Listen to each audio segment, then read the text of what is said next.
Hey, what's up, guys? It's Sam here, or Kago. I have a pretty cool upper echelon story to tell you today. I hope you enjoy it. And yeah, let's jump right into this. But wait, hold up. So I wrote this last night or like this morning. I don't even know. I'm still like a little hung from last night. And yeah, so my bad if I'm like a little loopy or whatever. But yeah, so let's get right into it. Somehow, this story is about how I ended up getting tickets to this really cool place where you can literally go skydiving. No, I'm not a teacher or whoever or a crazy YouTuber. I highly doubt that I would actually jump out of a plane without a parachute or with one. That would be quite exhilarating, however. That's definitely not as cool as indoor skydiving, which is the place that I went to. So yeah, once I got there, they basically like gave us the rundown of like what the protocol is and how you do everything. So like it's so cool. Um what you do is like I walk in and it's like this huge facility, like more on that later, but basically I just get suited up in these like red and blue jumpsuits and these like cool like motorcycle looking helmets with like cool visors and such. And they have like the first guy go, which is like the instructor dude, and he literally looks like Spider-Man, like on the inside of this huge tube that looks like a vacuum cleaner but like 1,000 times larger. And they have like huge air vent jets that are like hyper powerful that can allow you to like elevate in the air and levitate. So yeah, this guy goes first and he's like doing the moonwalk on the ceiling. He's doing like back flips, he's doing front flips. He's basically like wall running like around the inside of this thing, and it was absolutely tubular. So yeah, shout out my parents, they're the real OGs for getting me this tickets for my birthday or my graduation. I don't even remember.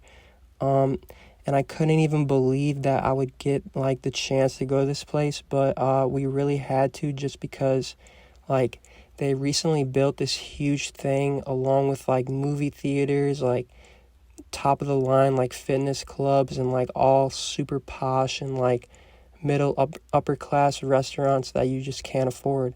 So yeah, what happens is that I actually get another ticket. So I hit up one of my best friends, Brett, from cross country, and he lived like nearby, and we would always go on runs because we would like to run through my nice neighborhood.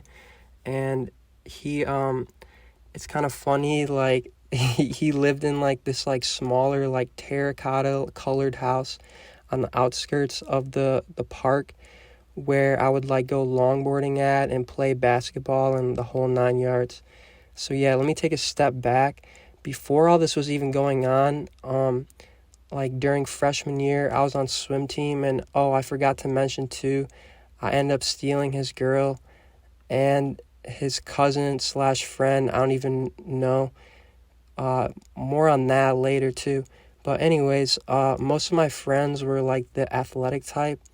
Um, we weren't, however, necessarily the jocks. We always had a feud with the football team at our high school.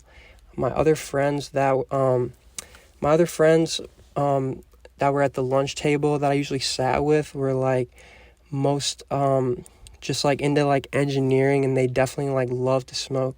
But yeah, so we were, however, like not like the peak druggy trap gods of the school, for whom which Tony takes the crown. This man had an entire trap house outside of his parents' house just to make serves. He had an entire posse of friends like to do his bidding, but basically they were all just friends and would really just like trap together. So yeah, one of his top confidants, who we'll call Mario, would always come through with like the mad fire hash candies, and he definitely would be, they would just be serving everything. They have everything. So yeah, check out my other video on that if you like at the end of this video. But yeah, now I've been chilling with Tony in chem class because we just had the same sense of fashion, but more so like overall stick it to the man, like resistance to authority mentality. And which in this case, this authority would be the teachers. So fun fact, he also dated one of like the hottest girls and star of the cheerleading team. So dude, like definitely, yeah. So something was certainly working for him. But just as like substitute teachers are usually like mistreated in high school, this is when like his real like resistance to authority really like showed, because what he did is he was just like, he really made the greatest example, and he really put a nail in the coffin on this poor sub. So we had like an assignment, and he literally just shoved the paper like off the cold black table with like quite resilience that I've never seen. He made the sub pick up the paper, like bend down, like and just like bow to him, like, and pick up the paper off the ground. And Buddy just like solemnly refused to do the assignment. But like when he did it, it was just child's play to him. And that's where I found the best acid plug. So my goofy ass, when I pulled up to this undisclosed location somewhere near the school where there was like a private pool, I biked over in my Panasonic, even though it was fall and it was a bit frosty. I met up with him there, and upon my arrival, I saw the most dilated pupils I've ever seen. He was in a slick SUV with the baddest little thing next to him. And then he was just like, yeah, here's a 10 strip. I dropped them myself out of the vial. Don't mess with the foil. Don't mess around with that. Make sure to keep it secure. So I took those Altoid mints, and I put them in the button side pocket of my Diamond Supply Co. varsity jacket. Then I rode off into the night to await my birthday celebration. I remember that Brett was anxiously waiting to go skydiving. So yeah, fast forward to like back to the indoor skydiving place.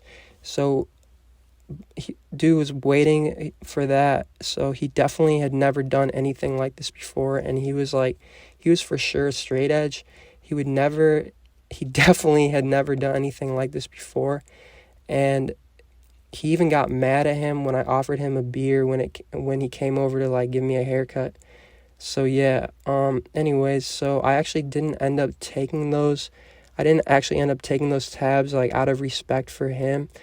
But just having that in my pocket was like enough to warp the time space of my surroundings and keep everyone at bay, and in tune with my energetic yet peculiar personality, trying to hide a Schedule I drug class from everyone.